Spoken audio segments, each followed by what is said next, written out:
Hey everyone, happy Saturday to all.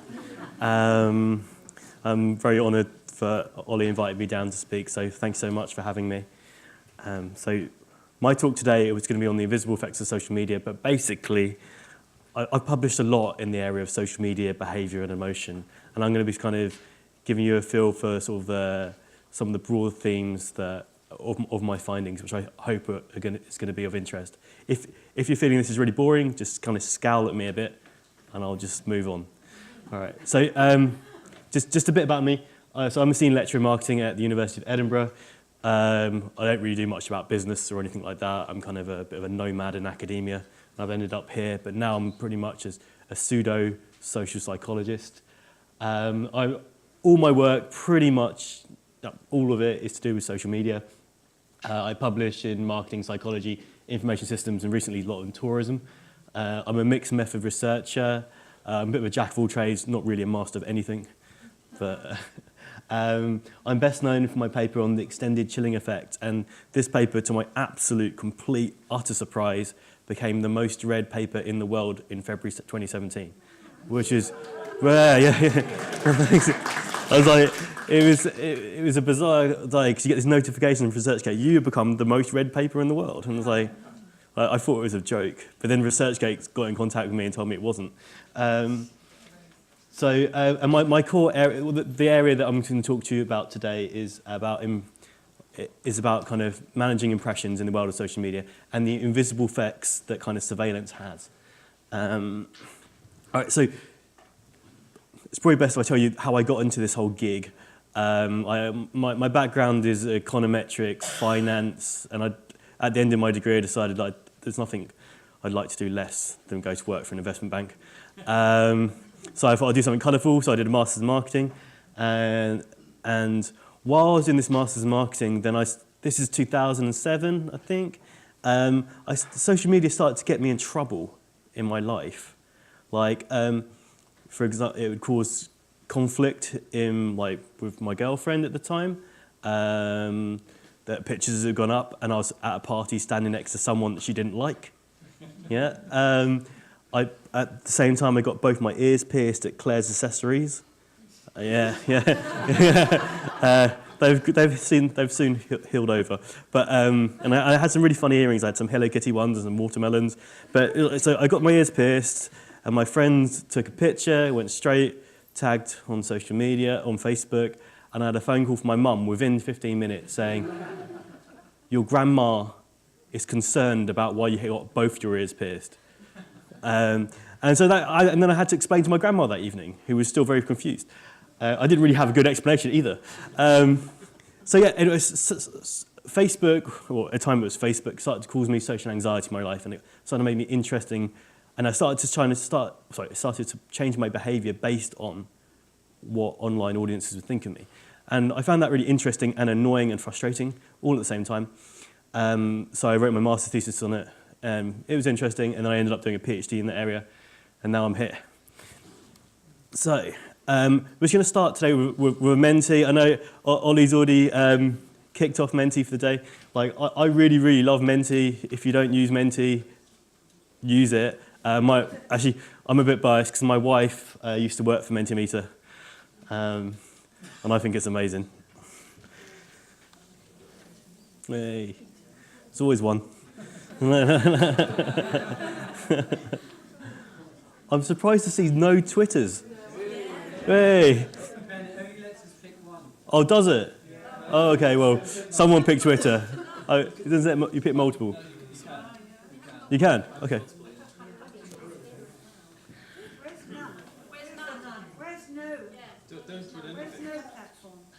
Oh, I'm sorry. I underestimate my audience. Show of hands for no platform at all. That makes sense given what I've been hearing this morning. No. I'm 83. Sorry? I'm 83 years of age. That's no excuse.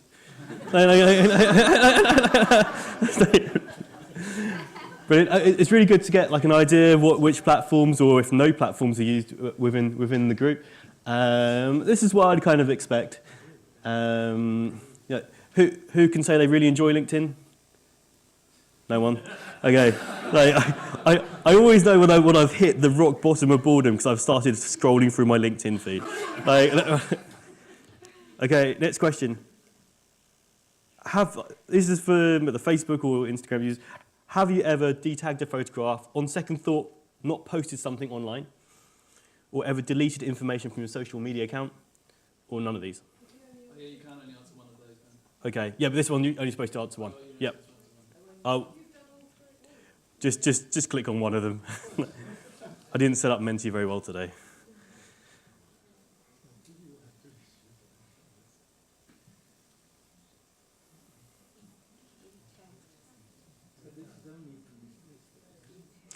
Or you could, or thought about posting something online but not.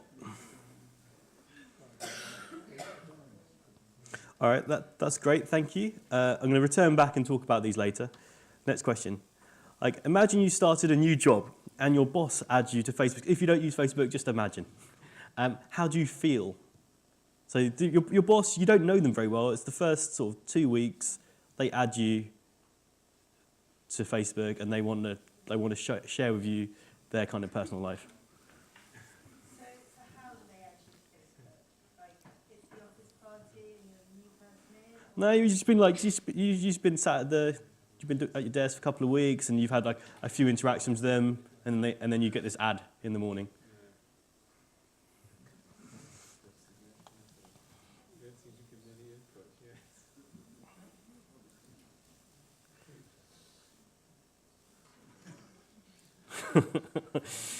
Oh, there's so much positive emotion in the room. Excellent. Some people don't mind. You're missing one. Have no time for that. Yeah.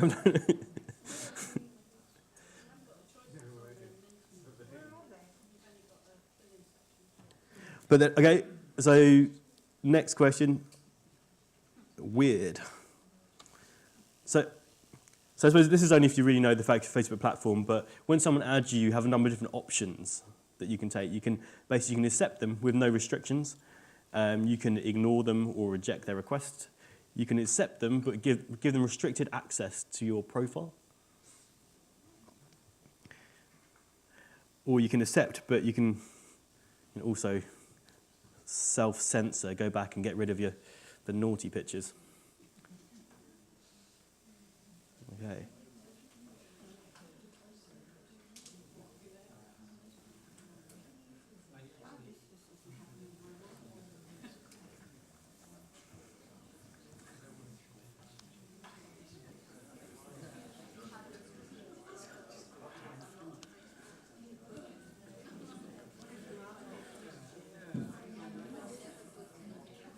Okay, thank you. Well, it seems we have a very brave crowd today, as most would ignore or reject. I can imagine some of you are quite senior positions, so sorry? They retired. They're retired. Well, if you're retired, then it wouldn't make a difference, I suppose. But I've done a paper, and it's called the Boss Dilemma, and it basically looks exactly at this issue, that when your senior adds you at work, what do you do? How do you feel? And we find it's quite interesting. For younger audiences, younger employees, they're more likely to, they're definitely going to accept in some way. Like, younger employees will not reject or ignore. It would cause them quite a lot of stress as well. We find that younger employees who are more tech savvy, I know everyone's tech savvy now, but like more, psychological term, more high self-monitors, like people who really, really care about their image and monitoring it to gain from others, they all did accept but try and get rid of unsuitable content. I think that was counterintuitive to me. I would have thought that people of this vein would be more likely to accept with restrictions, but they didn't. They knew that to gain from social media, they have to show their whole persona. They don't want to limit it, especially if their boss has provided an unlimited version themselves. So reciprocity, they would accept, but they'd monitor the stuff that was put on about them. This is the boss dilemma, but you also have the partner dilemma and you have the parents dilemma. My mum added me to Facebook many years ago, and I put her on highly limited Basically, she could see my profile picture and nothing else, and then she got upset because my brother obviously gave her full access, and then I had to remove my restrictions. But I said, like, Mum, this is my domain, you know. And the partner dilemma is obviously it's a big thing with Tinder now. Like, people, you know, you go on a couple of Tinder dates, and then someone adds you to social media, then you got a dilemma. Anyway, next question. Okay, why do you post or not post or tweet about politics?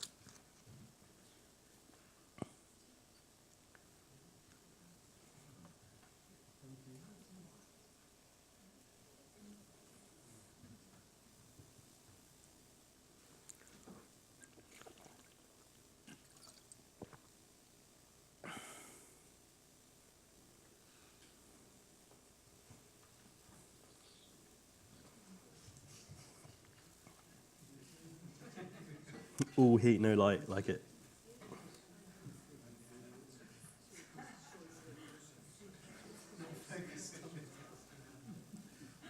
Okay, I'm really glad no one's written because I'm a politician.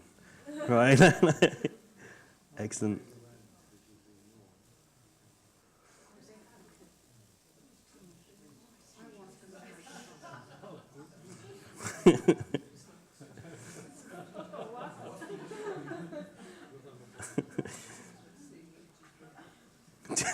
Superficial frothy tripe. Excellent. Right, thank you very much. And 2 more questions before I go into the main part of the presentation. Like, in the last week, have you seen any holiday posts on any form of social media by a friend?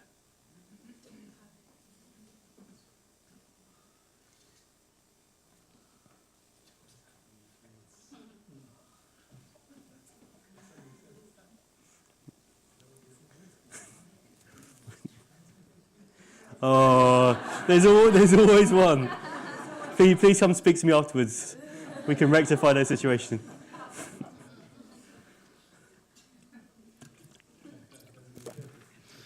Excellent. So most people have seen a holiday post by a friend, and yeah, okay, I'm going to move on. So.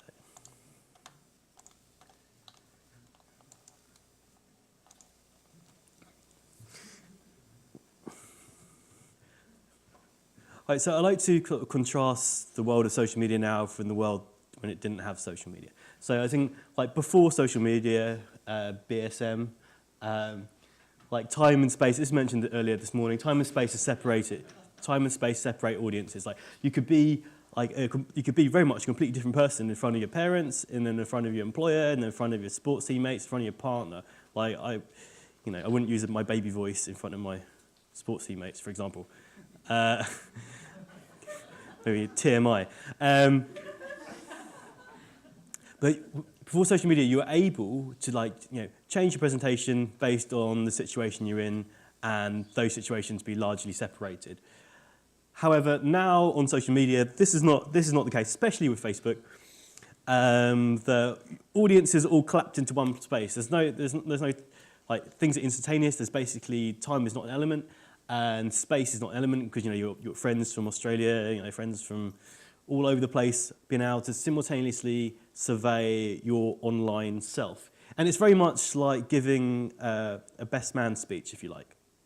Like I call this problem the multiple audience problem. It's called different things by different people, but it's so in a best man speech. You've got to try and make the stag do people laugh at the same time, but you don't want to offend someone else, and you need to make sure the bride feels happy, and then the groom's also happy with you, and then you've got multiple audiences and you have this one presentation that you're giving out to everyone. This is what it's like on social media, and it's a difficult environment to navigate with your presentation. And lots of my earlier research basically showed how this environment leads to the feeling of social anxiety. Social anxiety being when you feel that the self that you're presenting isn't living up to the expectations of your audience. Of course, this is the case on social media because you have so many different audiences, all with so many different expectations. How could you possibly live up to all of them simultaneously? Right, so today I'm mainly going to talk about the chilling effect and the warming effect And so this is the chilling and warming effect on our own behaviour, on our individual behaviour. And then I'm going to talk about a little bit about how the effect of us viewing other people's profiles and how that makes us feel. So this is a panopticon. Does anyone know what a panopticon is? I'm sure, maybe especially the academics. Panopticon is also a band, so that's why I mention it. So a panoptic structure is this. So it's essentially it's a structure which asserts power, but it asserts power through making you your own prison guard. Okay, so this is a prison. All the cells in the prison look into the middle. In the middle, there's a guard tower. And the idea is that the prisoners behave themselves all the time because they think they may be being watched. They may be being watched, or they may not be being watched. They can't tell because they can't see where the guard is looking. But because they may be being watched, they behave themselves. So in essence, they become their own prison guard. So this structure's been used in prisons, it's been used in call centres, it's been used in hospitals. It's this kind of through the fear of surveillance, it makes people behave themselves. So if you take this idea to social media now, all right, I'm just going to open these. All right. If you take this idea to social media, now we're thinking about our online profiles. Like, we're essentially prisoners in these cells, and in the guard tower could be our boss, could be our parents, could be our partner, could be our friends, could be any of our social media connections. And I've got like maybe 5 or 6 papers which look at this effect, how this surveillance affects how we present ourselves online. We don't share risky brands. Like when I asked you earlier about who talks about politics, I've got a couple of papers which say why we don't talk about politics, and it's really interesting when you look at like how many people like politicians on social media. It's really like, for example, Trump's a bit of an anomaly because people like him because he's funny sometimes. But if you take Clinton, for example, so one of my papers looked at, it's basically exploring why does Clinton not have many likes on social media? Because you think of the size of the US, and then you've got the size of the penetration of Facebook in the US is massive, but why does she only have like less likes than like maybe Marks and Spencers or something? No, it's true. Like David Cameron had less likes than Percy Pig, which is the aside, and it's basically. And I asked people, like, would you like this politician on the circumstances that it's visible to others? Because if you like something, it's visible to others now. Or would you like this politician if it's invisible to others, like a secret like, if you like? And loads of people said people were much more likely to like the politician because they want to hear from that politician, but they'd much rather do it invisibly. So basically, because of what we think others will be thinking of us, we don't make certain interactions. And when I asked you if you detagged something, deleted something, this is all part of the chilling effect.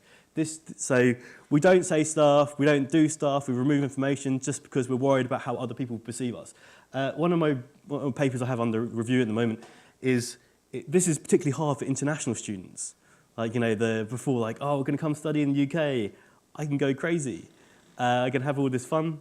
But now this acculturation process is kind of vicariously consumed by their parents at the same time. So like, it's not only just like, we interviewed a bunch of international students, and one student from India said like he was really looking forward to studying in England, he was going to go to the football games, he was going to go to the pub, and then his mum started, any picture of him out, especially on a weeknight, his mum would phone him directly up, and she threatened to take away all his allowance. So and this led to him like completely locked down on his social media, really chilled his online persona to avoid like being in trouble with his mum. So, but the reason we do all this is because we've noted there's like some serious repercussions can occur from displeasing your online audiences. I think someone mentioned it earlier. You can be fired. There's been people put in prison. There's been people kind of expelled from their religious groups. Like, social media is cited now in 1 in every 3 divorce cases as a key contributor. Yeah, there's two reasons for that. So first one is because social media, such as like Friends Reunited, gets people in contact with their old flames. Yeah, and the second one is that people get found out because of social media. Obviously, they haven't chilled their behaviour well enough.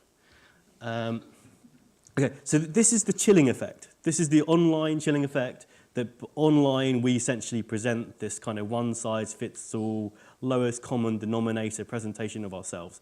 A little bit dull. So fair enough, I think this is relatively intuitive. So this is the chilling effect. So the paper which did really well of mine was on the extended chilling effect. So, all right, chilling effect. So think about this idea of this panopticon. But now think about it outside of the panopticon. So I call it the phonopticon. I thought that was cool. But essentially, like, it isn't just our online personas that are being surveyed and scrutinized. It's ourselves in reality, in normal life. Because of like phones everywhere, you know, if you're at a party, there's people taking pictures. Because like you're under constant surveillance, and at any time information about you could be taken from reality and stuck online and scrutinized by others, and there could be possible repercussions. That the extended chilling effect argues that we're becoming this one-size-fits-all, this docile body in reality. So to illustrate this a bit more, okay. So 1 year pre-Phonopticon, this is an image of a party, none of my parties. My parties are way worse. So before there were phones, like you can go crazy, you can do what you want. And then 1 year after the Phonopticon, this is not they're just playing with their phones, but everyone is being very sensible. So my paper on the extended chilling effect. So we did an experiment. It was kind of like an undercover experiment. I'm not going to go into detail now, but please read my paper. And we did a whole bunch of interviews with undergraduates, and we found that that they felt constrained in reality because of the fear of what will go online. Like, so some examples, like especially if they're in the kind of looking for jobs period, they'd be like, you know, some people said they weren't going to drink at parties because they're just so scared that a picture would go online. Lots of people said they would avoid smoking drugs at parties. The most common thing was probably that people just wouldn't talk to, I think the technical term is attractive alternative partners while at parties. Like, they would just keep away from like anyone that could be a potential threat. People wouldn't take cameras to beaches. There was no phone rules when they went on holidays. There was like loads and loads of different strategies to kind of to protect their eventual online persona. And this is something I experienced, which got me into that, because I was starting to become anxious at social gatherings, not because I'm socially anxious. Well, I suppose that defies my point. But like, I'm not that I'm socially anxious in reality, but online I am. So, and like, and just thinking away from just like my small sample, my research context, that like it's been reported in The Guardian, there's significant reduction in people going topless on beaches now. Social media is a key reason for that. Generation Z, which have been labelled generation boring by some. So it's this extended chilling effect which has made them in that way. I've had people talk to me about who've done research on looking at like festivals, like the hedonism that was at festivals a few years before social media, but now everyone is just like, you know, they're trying to look cool all the time. They can't really let go because all their mates are videoing everything they do. And there's plenty other there's plenty of other examples of this energy chilling effect as well. So essentially what it is that, because of online surveillance, we're becoming prisoners in our own lives. So, but like, that paints a very dark, horrible picture of social media. So recently I've been researching the warming effect, which is kind of the opposite. So instead of it constraining ourselves and like kind of leading to like anxiety and kind of what we would perceive as a negative outcome, that maybe this surveillance in there could warm us. Maybe it could make us more excited, it could make us more positive, and it could like lead to behaviours which are pro-social. So essentially the chilling effect is based on to avoid punishment, while the warming effect is enacted to be rewarded. So we ran an experiment, and basically the idea is that if social media just comes in your mind, so you don't need to be using the site, you don't need to be like engaging with the interface. It's just, if it comes to mind, then you'll act in a more pro-social way, because it's for example, because when social media comes to mind, it's like standing in front of an audience. So you would act in a way which is going to be favourable to others. So we did an experiment about giving to charity, and we had these different scenarios. And like one scenario was like charity person comes around with a bucket, and says, "Oh, can I, charity on the T-shirt, normal kind of thing. Can you give money to charity?" And we saw how much money would be given and their likelihood to give. So this is a control condition. The other condition, exactly the same, apart from this person had social media, like Facebook emblem, Instagram emblem, stuff like that, and they had a smartphone around their neck. So this is essentially to stimulate the thought of social media. And yes, in that scenario, people gave significantly more money and were more likely to act in other different pro-social ways. So that's one example. There's better service. So I'm doing one of my sort of bigger projects at the moment. So I'm looking at the effect of just thinking about social media. So it's the same thing on the service you get in the service world. And I came up with this idea like a long time ago because I thought, well, like if I go to a hotel or a restaurant and I make them think that I'm a TripAdvisor user, then I'm going to get better service. So I actually got some key rings made. They were really crappy. TripAdvisor key rings. I got a T-shirt made as well, but that was even worse. I couldn't actually wear that out. Like, it was terrible.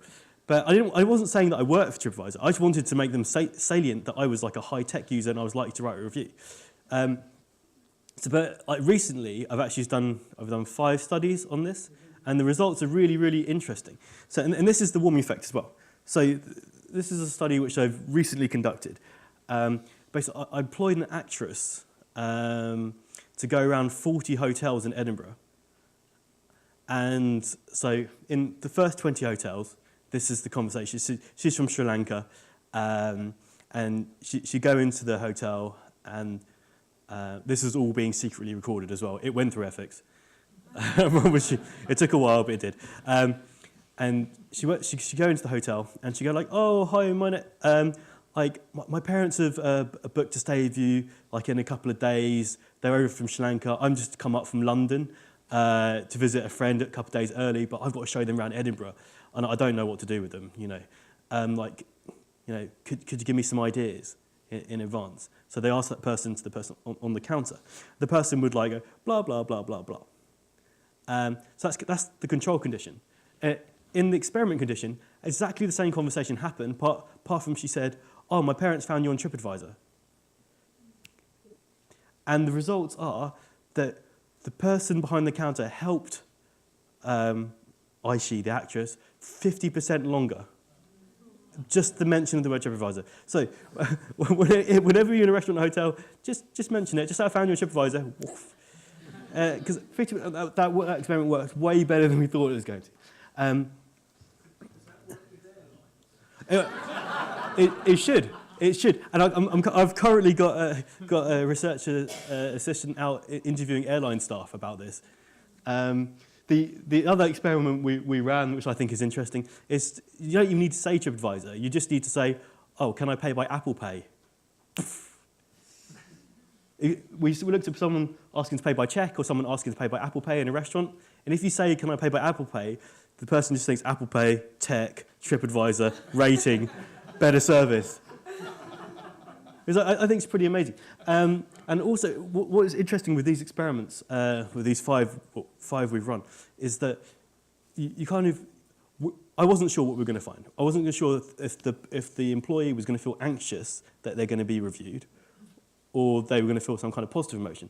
And actually, they all felt positive. As soon as they had the excitement, oh, this person might write a review, like positive emotion rocketed. Anxiety didn't change. But the interesting thing, at the end of the 5 experiments, we did one which is like, right, we wanted to show some kind of like flip of the process. So we put someone in the scenario that the customer basically said, I'm going to write a review about you. So if the employee has like no doubt that this person is going to write a review about you, then the opposite happens. They feel anxious and they actually give you worse service. So like these subtle cues, and I think it's the fact that you don't know if they are or not, but you think they might, makes you excited. But if you know you're being surveyed, if you know things are going to be reported back, then it flips. Okay, so how are we doing for time, Ollie? Good. All right, so I'm just going to talk about the tyranny of other people's holiday posts. I know, like in the questions earlier, lots of you said that you've seen one recently, and like, to be honest, me personally, I can't go a day without looking at social media and seeing my friends like on a beach, the classic feet in the sand, Prosecco, or not a bad Monday morning. This we see these posts all the time. And so I'm going to tell you about a study now which has been recently published. And I'm really happy with the study because I think it had some really important findings. So basically, we wanted to see what the emotional and behavioural effects are of viewing these posts, which people view all the time. Okay, so this is what business people like to think. They think, oh, well, we're going to encourage all our tourists to post these lovely, idyllic, slightly sickening pictures of our destinations. That's going to be brilliant. That's going to make people really inspired to go on holiday, and then they're going to book a holiday. That's what they like to think. However, it's more. This is the case. So this is an idealised vacation picture that I made. This is me actually on honeymoon with my wife. So this post says, so happy to be in one of the most beautiful places in the world with the most beautiful angel ever, emoticon. Pineapples, scruffy puppies, aka scruffins, coconuts, amazing local birds, and most of all, cuddles. Hashtag Sri Lanka, hashtag vacay, hashtag Manuka honeymoon. I like that one too. Hashtag quality time. That is absolutely sickening. I see people being polite, but that's absolutely sickening, and my wife was so horrified when I posted that online. So when these kind of idealised pictures come up, and then we're when we view them, we're not sat on a beach as well. We're in like an office eating a low-grade meal deal or something, and it makes us. We don't feel inspired. We feel depressed. And I know this was kind of mentioned this morning. And then what do we do after that? So my study basically model, but it's essentially when we see these kind of idealized pictures, it makes us reflect back on our own lives, and we see whether, and we make this kind of comparison to whether we've achieved where we want to be. When it comes to vacation pictures, we kind of think about our level of belonging and our level of exploration. There's two factors become salient. And if we feel that either we don't have enough love in our lives or we're not exploring enough, then we feel dejection, like a slightly less version of depression, and then we enact different behaviours.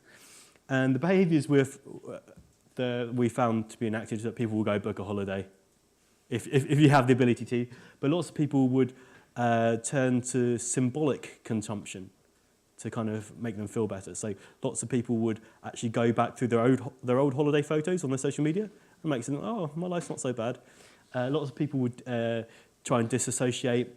This is when people said they would use social media less.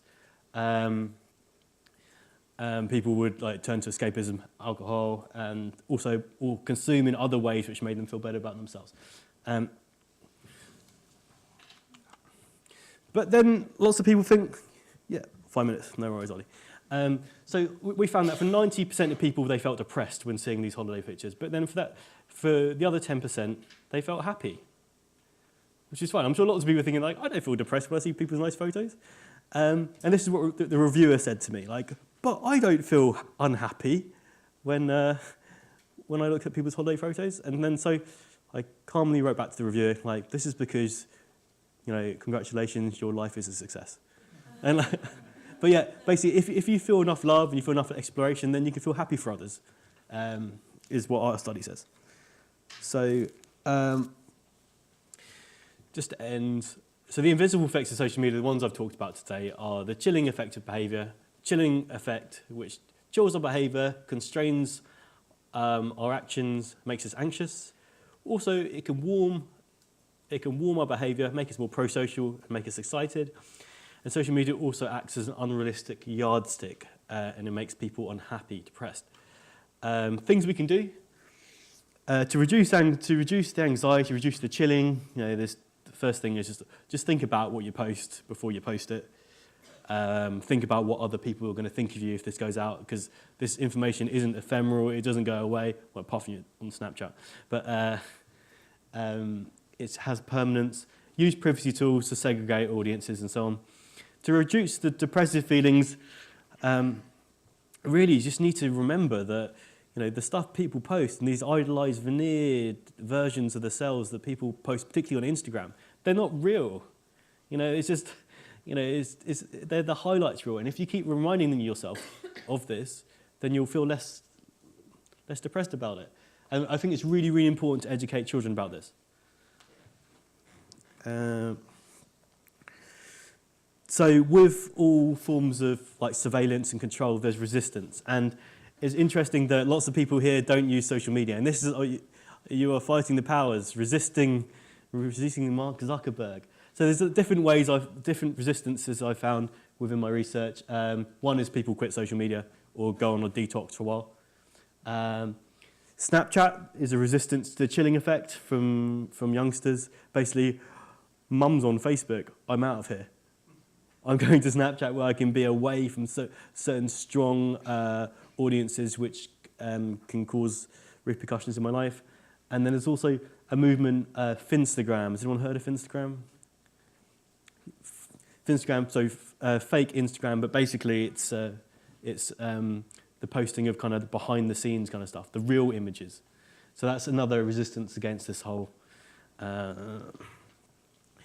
thing. I don't like. Ollie sent me a paper about spiritualism, so maybe I can spirituality. Sorry, I'm not anywhere an academic about spirituality, but I read the paper and I thought it was interesting, and I was thinking about it with regards to social media and my own research, and I think an interesting intersection between spirituality and social media is the fact that social media is just a hive of high intensity emotion. So you have